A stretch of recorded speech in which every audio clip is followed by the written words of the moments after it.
hear PGA and LPGA legends, pros, top instructors and media members from around the country sharing their stories, insights and playing lessons every week right here on Next on the Tee.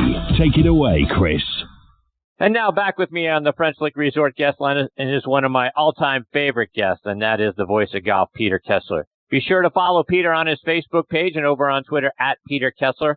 Also, be sure to check out Peter's website, peterkessler.com, because he's got a lot of great video content and some really fantastic interviews that he has done posted up there as well. And nobody knows the history of the game of golf better than Peter does. And among the great quotes that you'll hear about Peter, and I always like to share these two with you. If you weren't fortunate enough to see Peter's show Golf Talk Live when it was on the Golf Channel, it was by far the best golf talk show ever. World Golf Magazine accurately called Peter golf's Walter Cronkite. And a couple of years ago, PGA.com said Peter is one of the greatest storytelling voices in the history of the world. Great quotes, and I couldn't agree with both statements more. And very excited to have Peter back again with me tonight here on Next on the Tee. Good evening, Peter. How are you, my friend? I am fine. How's my buddy? Can you hear me? I can. I got you great. So, Peter, I got to tell you, I love the videos that you've been posting both out on Twitter and social media and on your website as well. You've got, three great ones. You got the one with Sam Snead. You've got one with Jack Nicklaus and a great, 17 or 18 part series that you cut up with your time with Seve Ballesteros. But talk about the time, that you got to spend with all three of those great individuals. Well, Seve Ballesteros, one of the joys of my life. And, of course, he died, in his early 50s, mid-50s, 54. And the first time I actually met him was in 1980 because he had won the Open Championship in 79. And so he came to San Diego in 80. And I had lived there in the 70s and for some reason was there in 80 when he came down for the Tournament of Champions, which was held at La Costa, where I had been a member and the club champ a few years before. And Seve didn't speak any English then. And when he was so long, people just, the things that people don't know about some of these guys are just so stunning. He was so long, it was ridiculous. The 18th hole at La Costa in those days was, and still is, a very long, really hard uphill par 4 into the wind that, if you were a 5 handicap or better and you played from the back tees, you would have, depending on the wind, well, you could have a 5 wood down to maybe 4 iron. It was a lot of club. So Tom Weiskopf, I watched him hit his drive on 18. This is 1980. And then he hits 3 iron up to the green on 18. Seve's in the next group hits 3 wood off the tee and 8 iron onto the green. His swing speed was so incredible in the way that it gathered pace through to the finish line, not to the ball, but way past and up and outward and around.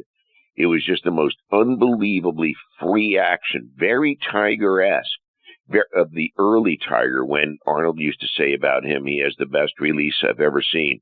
Seve had that same release for a while. It was so free and it was so fast and it was so full. And even on his little pitches, he always finished his swing, even much later when we became friends and I hit a lot of pitches with him.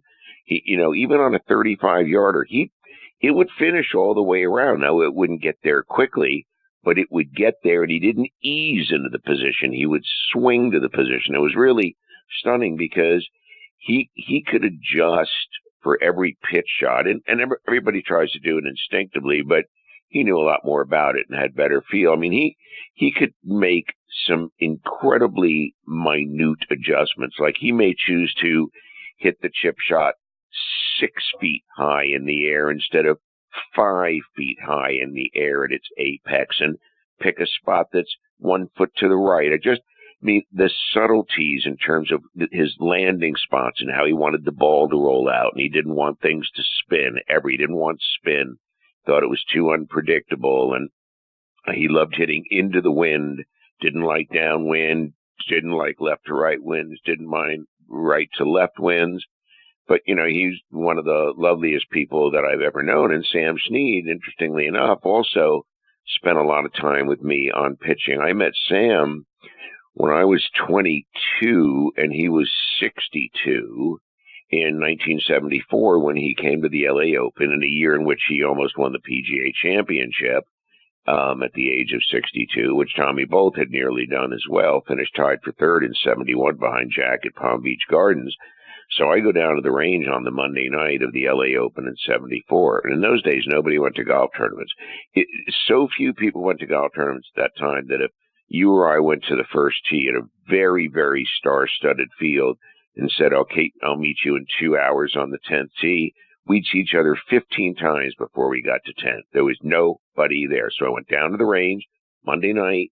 Sam Snead's there by himself, literally not another living individual. So Sam's down there on the range. I go sitting 5 feet behind him. And after 45 minutes, he starts to talk to me. By Wednesday, I do the same thing Tuesday. By Wednesday night, he had said, let's have dinner. And I said to him, great. And he said, I need an hour. And I said, what are you going to do? And he said, I have to get serviced. And I thought, wonder what that means, but I'm not going to ask. And so we went and had dinner. And years later, I said to Tommy Bolt, who was really good friends with Sam, I said, hey, Tommy, I said, what did Sam mean when he said he was getting serviced? And he got all excited and started laughing, and he wiped the back of his forehead with the back of the front of his forehead with the back of his left hand, and started giggling. He said, oh, old nudie, which is what he called Sam because there wasn't anything under the hat. He said his deal with tournament organizers were that they would actually have a woman waiting in his room. That was his appearance fee, a woman, so that Sam could be serviced. So I had no idea for years what that possibly could mean, and I was always afraid to ask Sam. But he taught me how to pitch, and Seve, taught me too, and it's the best part of my game. And when I remember what they told me, but Sam said, he said to me, what kind of player are you? And I guess I was about a 3 at the time, so I said 3. And he said, well, if you want to be good, which was great, he said, if you want to be a good player, he said, what you need to do is you need to hit 50-yard pitch shots to the exclusion of virtually everything else for a year. You can't hit anything outside of 50 yards. You can hit 20% of your shots inside 50 yards, so you're hitting some shorter pitches and chips as well. He said, but you don't do anything else for a whole year. So I never thought about it, never did it. And then we put in a new chipping area a couple of years ago. So on September 1st of 2017, I went for 11 months because August, for some reason, the next year stuff came up last year. So I did it for 11 straight months, hit 50-yard pitches. I played the hardest course in the history of golf, and my scoring average came down 10 shots over 90-day periods a year apart. For the 90 days before I started pitching, it was 10 shots higher than the 90 days after I completed pitching 11 months later. And what happens is, when you get good from 50 yards, well, then you're good from everything in. So you're going to have something around 15 feet or better. That even if you're 50 yards, you're pretty sure going to be inside of 20 feet, which means all of a sudden you're not 3-putting. And you're going to make a few of those. And you're going to hit a few to 5 feet, not 20 feet. But if you know that, generally speaking, that you can hit your pitches within 15 feet of the hole, that changes everything. It reduces your number of putts, and you didn't even work on your putting. And then you have fewer bunker shots, and then you have fewer double chips. I mean, it's just an astonishing thing. And then the 50-yard swing actually becomes your real swing. It's just longer and fuller, but it's already on track. And so something inside you just lets you know to just keep going in both directions. You're not going to just make the 50-yard swing, but it'll be just it'll feel the same. It'll just like a putting stroke from 50 feet feels different from one from 5, but still feels the same. Just that, it's going to have more beat to it, or it's going to be longer. So fascinating spending time with both of those guys.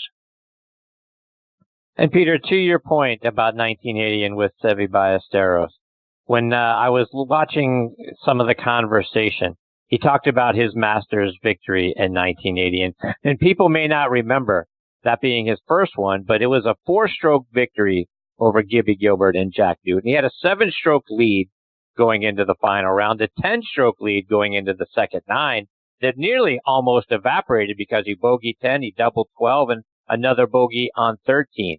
Talk about what he shared with you about that day and about that Masters event. Well, I mean, my strongest memory of that is that I had moved with my wife, Janet, on our 1 year anniversary in June of 78 to London. And so so I started going to the major championships. Unfortunately, I missed Jack in 78 right after we moved and had to watch it on TV from London, but I didn't make that mistake again. But in 1980, I was in London, and you couldn't get the Masters on television then. So my mom lived in L.A., and I called her at about the time I figured the leaders were making the turn, and she put the phone next to the television, and I listened to Seve's whole back nine through my telephone in London, which was an extraordinary bill when it finally arrived. And I listened to the whole thing, and then I talked to him about it later, of course, on a number of occasions. And I said, what was that? And, sometimes, he said, what you would say? He said, he said, I don't know what happened. He said, I just don't know what happened. He said, it's such a big lead. He said, I started thinking about other things. I was thinking, that I won the Masters. And he said, and then I had the trouble, and he called it Amen Corner. And he said, then, not so easy, but till I hit the 4-iron under the 15th hole, and I 2-putted for birdie. And he said, then it was okay. He said, and of course, that's what he didn't do in 86, 6 years later. Again, he decided to hit 4-iron, which was probably the wrong club, to try to hit a soft cut. And he decelled, which is exactly what recreational players do when they have too much club in their hand. You go, oh, I'll hit a 3/4, but you really don't, because you ease into the 3/4 position instead of swinging to the 3/4 position, which is exactly what happened to Seve. He kind of eased into it instead of swinging and making a little bit of a cut move on it. And so, there he was in the same situation twice. One time it works out. Second time, he also had a lead, and it didn't work out. But, he knew it was the Golden Bear in front of him. In 1980, you're not worried about Gibby Gilbert. But in 1986, you're fully aware of who Jack Nicklaus is and what he's done, and you're playing right behind him, and you're watching him make, 6 birdies and an eagle, and so that's 7 holes under par out of the last 10 that he played. So that fully had Seve's attention, too, in 86 when he got over that shot. But he just celebrated too early, because when he hit the 6-iron into 13 and he got all excited with his brother and they were celebrating and the ball was in the air and he's going, Fantastica, Fantastica. And of course it was Fantastica. It finished 6 feet from the hole and knocked the sucker in, and then all of a sudden for the moment he was in control, but he admitted that he just celebrated way too early, and it's, hello, Jack Nicklaus, and he's still Jack Nicklaus. Doesn't matter what happened last year. Right now, he's Jack Nicklaus at the Masters playing Jack Nicklaus kind of golf. So that was in Seve's brain, too. So to your point, was Nicklaus in his head at that point? Because as I was talking to Ben Wright earlier in the show, the roars start to go up. And the next thing you know, to your point, Jack Nicklaus is now Jack Nicklaus of 1975, not Jack Nicklaus of 1985. And things start to steamroll, and the crowd starts getting behind him, and the roar starts getting louder. So does that get in his head at that point? Ben Wright was saying that he thought that Seve rushed that shot because he wanted to get that shot over with before the next roar came up. I don't know. Was that in his head, do you think? Well, no, he had quite to the contrary. He had to wait a really long time to play the shot. A little like Colin Montgomery at Winged Foot in 06. Colin standing in the right center of the 18th hole at Winged Foot. I'm sitting right behind the green. I played that course over 100 times. So I know everything about that hole. And, Colin Montgomery, if you said to Colin Montgomery, okay, it's the last hole of a major championship, you can't hit a little pitch or chip for a shot. You're going to pick a full shot. Where would you like to be in the fairway? Where would you like the pin to be? And what club would you like to hit? But it has to be, nothing less than 6-iron. So if you said that to Colin, he would say, well, 6-iron, because that's the club I hit the best, including my driver. And I'd like to be in the right center of the fairway, and I'd like the pin to be in the middle right. I like to start in the left center of the green and just hit a little cut in. That's exactly the shot he had at Winged Foot in 06. Now, in Monty's case, he had a long history of having issues at particularly important times. Seve did not have that history. Seve did not have a history of somebody who didn't close. If you look at the most recent, he could have won in 85, he could have won in 86, and he could have won in 87. He lost in the playoff in 87. It's not exactly like he didn't, own the place. and he won in 83 over Tom Watson. And remember that when Seve first made his mark internationally, it was at the 76 Open Championship. And it was very important to him at the time, and certainly for his long-term psyche, and why I don't think the Nicklaus thing was that big a deal in his head at the time he hit the shot, is because when he made the up and down as a 19-year-old playing with Johnny Miller in the last group, as Johnny shooting 66 course record on the final day to, win by 4 shots, Seve got it up and down by threading a little running chip in between 2 bunkers. Trevino said, watching at home, he jumped out of his chair. He couldn't believe anybody would even try that shot. And Seve said, after he made the birdie, to tie Jack for second, he said, at 19, I knew I belonged and that I could compete, and there was never a doubt in my mind ever again. And so after that 4-iron in 86, remember, he made it to a playoff in 87, but 3-putted 10. And then he won the British Open, the Open Championship in 1988, shooting a final round 65 to Nick Price's 69. And Nicky had the lead, and Seve played, just ridiculous golf almost. He birdie at one point and almost chipped in on the last hole, made every single putt. I even got him to laugh about it. But, I think I would say, yes, he was certainly aware, but he certainly didn't have a history of hitting bad shots in critical situations. So it's, it can happen to anybody. I mean, Jack sure didn't do it much. Arnold did his share of it. Lee Trevino did his share of it. So, everybody has that. It was just so magnified because it was Jack, and because Jack was 46, and because he hadn't won a major since 1980.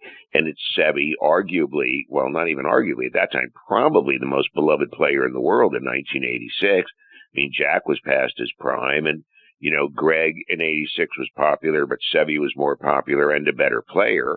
And, and he was the handsomest guy, and he was the sexiest guy, and he was the coolest guy, and he had the most charisma, and he was the most fun to watch. And, so every single, if you could pick anybody that you could have every single thing of you be like him, somebody playing on tour, then, it would have been Seve. Peter, you mentioned Mr. Palmer a moment ago, and obviously he won 4 Masters, but your book ended 58 to 64. If you look at Gary Player and Jack Nicklaus, they were winning major championships for 20, 25 years, right? Nicklaus at the end there in 86. But Arnold was great, but for a very short period of time. Why do you think Palmer wasn't able to extend the career and end up winning more majors as he got into the 1970s and maybe even into the late 1970s like Gary Player was, and then Nicklaus into the 80s? Well, I would say 3 things. I would say Jack Nicklaus arrived and was playing the best golf anybody had ever played exactly when Arnie became the king. And 2, Arnie started to have some frailties with his putting as early as 63 when he was only 33 years old. And at 34, after he won the Masters in 64, he was definitely having issues with his putting that would last, well, for the rest of his life.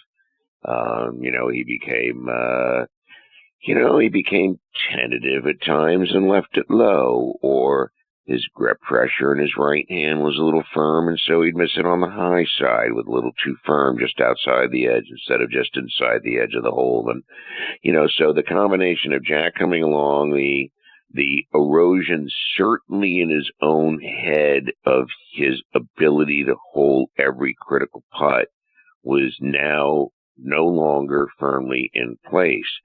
Now compare that with Jack Nicklaus. Now Jack Nicklaus at almost 80 is as steady over the putter on a putting green as he was when he was 25. He is as good a putter now as he has ever been. You watch him in the par 3 tournament, it's a freaking joke. I mean, his putting is so unbelievable. I remember talking to Sandy Lyle, who played with Jack in 86, which, most people don't remember who he played with, but he played with Sandy Lyle, who, of course, would win the Masters, with that great up and down out of the fairway bunker on 18. Sandy said to me that Jack's putting stroke in the final round of that 86 Masters, he said it was like watching something in a place where they make tools, or a place where there's an assembly line and that there are pieces that move. He said it was He said it was like watching, a steel, the movement of a watch. It was like watching something being constructed in an assembly line, but human hands weren't involved. He said the space through the sky that the putter traveled and how close it stayed to the ground, and the pace of the forward stroke, and the fact that there wasn't acceleration, there was an increase to a speed, like you're driving down the highway and Jack would get to 55 and he would keep it at 55. A lot of guys decelerate and go 50. A lot of guys accelerate and go 65. Well, if you go 65, you're going to miss it on the high side and long. And if you go 50 instead of 55, you're going to miss it on the low side. And if you miss it on the low side on fast greens, that means as the ball is dying, it's dying away from as opposed to towards the hole. When your putt is dying the last few feet, you want it dying towards the cup from the high side, not from the cup going now falling away from you. Now it's 3 feet, now it's 4 feet, now it's 5 feet. So all of a sudden Arnold had some of that going on too. So so Jack had a stroke, that, is really, a once in a lifetime kind of thing. I mean, Jones felt that he lost his putting at the first round of the Masters. Now, he had retired from competition 4 years earlier, but on the second hole he played on the first day of the first Masters, he went, uh-oh, guess who lost his putting touch? And never got it back again. Gary Player got to keep his.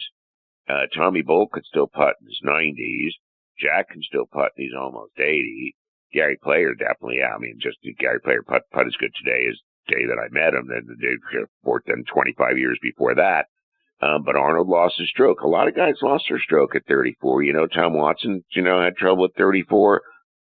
Sam started having trouble at that age. Hogan lasted longer. People accused him of having trouble, but the trouble was later. It wasn't early. It was later when it didn't count. You don't win 9 majors if you're not a great putter. You don't win 3 majors out of 3 majors played in a calendar year if you're not a great putter from 5 feet. It meant he was making everything. That means you're lagging everything right up to the edge of the hole and leaving yourself nothing, which defines Jack Nicklaus's putting. The great thing about Jack was that no matter how long the putt he left himself, he never left himself like another one. There was never a second putt. It was always just to tap it into the hole. There was not a lot of strenuous stuff, except at U.S. Opens where you might have to hit a chip or a bunker shot, or you couldn't leave the putt stone dead because of the slope that it was on. So he had a lot of 5-footers, and that's how people who grew up with him remember him as, being locked in over a 5-footer, really steady. And we found out later that what he was thinking was that the reason he stayed over it so damn long was he was waiting until he agreed with himself that he was now going to find no possible way to miss the putt, that there was nothing he could do that could cause him to miss. Once he knew that for sure it was going in, then he would make the stroke. He and Weiskopf partnered in the Ryder Cup one year. They're playing a best ball match, so either ball can play. So Weiskopf's got 10 feet. Jack's got 15 feet on the same line. So Tom says, do you want me to move my mark? So Jack said, no, just pick your mark up. And Tom said, what do you mean? And Jack said, just pick your mark up. And Tom said, well, what do you mean? And Jack said, rack your cue. I've got this. And Tom said, but you're 15 feet. I'm closer. Jack said, there's no possible way I could miss this putt. Jack knocks in the 15-footer. One day I said to Jack, so how many greens did you hit in your prime? And he goes, well, I did 16. He said, so I didn't really ever work on my short game because I knew I was only going to have 2 chips. And for sure, I knew I could chip him to 10 feet. And obviously, I'm never going to miss one of those. So, what would I be doing missing a 10-footer? I sat down with him one day and we could only think of 2 putts, 2 between us that he missed in his whole career. Well, okay, 3 that mattered. One in 1960 in the last round of the U.S. Open. One at Pebble Beach where he thought the second putt broke towards the ocean on 18 and he had a chance to perhaps go into a tie, but ended up 3-putting. And then the putt that he missed against Watson on the 71st hole at Turnberry, a 5-footer for birdie, and Watson made a putt of similar length. And then, of course, they both buried the last hole, and Watson birdied 3 of the last 4, and Jack had a lead going into the last 4 holes. So Jack kept his stroke. Watson lost his, not too long after he lost to Seve in 84 at the Open Championship. So it all goes back to the root of the initial question, which was fear of Jack, and I say, yeah, not really. He thought he belonged with Jack in 76. He wouldn't have had any reason to change his mind in 86 because he'd already won 4 major championships by then, and was already the most successful player in the history of the European Tour by then. So, Peter, to that end, as we start to look ahead to this year's Masters, and Tiger has now become the odds-on favorite to win it. But I have a moment of pause, speaking of putting, because he's missing a fair number of those 4 and 5 footers. We just saw it this past weekend in the match play. Your thoughts about Tiger? Is he the odds-on favorite to win it in your mind? Because I think you got to be a great putter at Augusta National. I wouldn't even really have him on the list, other than the fact that, for some reason for he and Phil, they seem to be able to not play particularly inspired golf and seem to get around that golf course somehow. I played that golf course. I don't even see how that's possible. I mean, I'm not Phil or Tiger, but I mean, I just, you see some of the spots when you play there where you go, he got it up and down from here. He hit the green from here. He got it 10 feet from here. He made a putt from here. I mean, it's just like you just can't believe it. So, so Tiger can slop it around a little bit, but, slop means, but I'm putting like a genius. You can't slop and then not putt good because then you end up with slop. Slop plus genius putting equals a good score. Plus sloppy putt, sloppy plus sloppy putting is nothing good. So I mean, based on recent form, I certainly am not impressed. I mean, it is still the person Tiger Woods. It's just not the player Tiger Woods. And so, it's easy to get the two confused. I think he looks a little stiff. I don't think he looks particularly comfortable. I do really like his golf swing. I really, really like his golf swing. And I don't see, and I don't believe for 2 seconds that putting bad last week means putting bad next week or vice versa, unless you're Tiger in his prime, and unless you're Jack Nicklaus in his prime, unless you're Arnold Palmer 58 to 64. I mean, to define yourself as a great player, you have to do 2 things. You have to win a whole bunch of major championships, and you have to be in contention to win a bunch of major championships. From 1970 through 1980, Jack played in 44, 39 top 10s, 10 wins, 8 seconds. That's what you call being there. That's what you call closing, 10 out of 44. And Tiger did something similar over a time period of 1997 through 2008, showing up, closing. So now he's showing up a little bit. He's definitely not closing. The Tour Championship was a wow that he won. It's been 11 years. It'll be 11 years now since he won a major championship. So odds-on favorite. First of all, the whole idea of trying to guess who's going to win golf tournament is so hilarious to me. It's not 2 teams. It's good, for goodness gracious, it's 100 people playing. 4 guys in the field that nobody, including their own mothers, ever heard of, are going to shoot the 4 best rounds they ever had in their life. And sometimes that's good enough to beat everybody in the field. Ben Curtis at the Open Championship, Charlie Cootie at the Masters Championship. You just don't know. There's no advance information. Rory McIlroy could be the favorite at the golf tournament, stand on the second tee at Augusta National, decide to hit a hard cut down the left center, hit a snap hook. You snap hook it off the second tee at Augusta National. That's an 8. That's an 8. It's an actual snowman. You don't make par, you don't make birdie, and you don't make bogey. It just takes 1 triple, and the whole thing is over. Nobody knows. Nobody knows how anybody's going to putt. Nobody knows how anybody's going to feel when you wake up in the morning. Do your fingers feel fatter today? Do the grips feel different today? Does your tempo feel off today? Do you feel a little off from because of something you might have eaten last night? Is something creeping into your mind that shouldn't be? We don't know any of those things. That's why they play. It's not the Super Bowl where you say, okay, Tom Brady, and he's this age, but he's really had a great season, and the other teams could be intimidated. And this quarterback's, maybe a good young quarterback, but he's never been in the Super Bowl before. So I like Tom Brady's chances in the New England Patriots, and they've already won 5. You can at least have a discussion. When there's 100 people as opposed to 2 teams, that means 100 people can win the tournament. Now, there's only 5 to 10 realistic, serious contenders that we expect to be there on Sunday. But somebody who's never done it will do it. Charles Schwartzel birdied the last 4 holes. I never knew who he was before, and I know more about golf than anybody in the history of the world. Guy birdies the last 4 holes. You just don't know.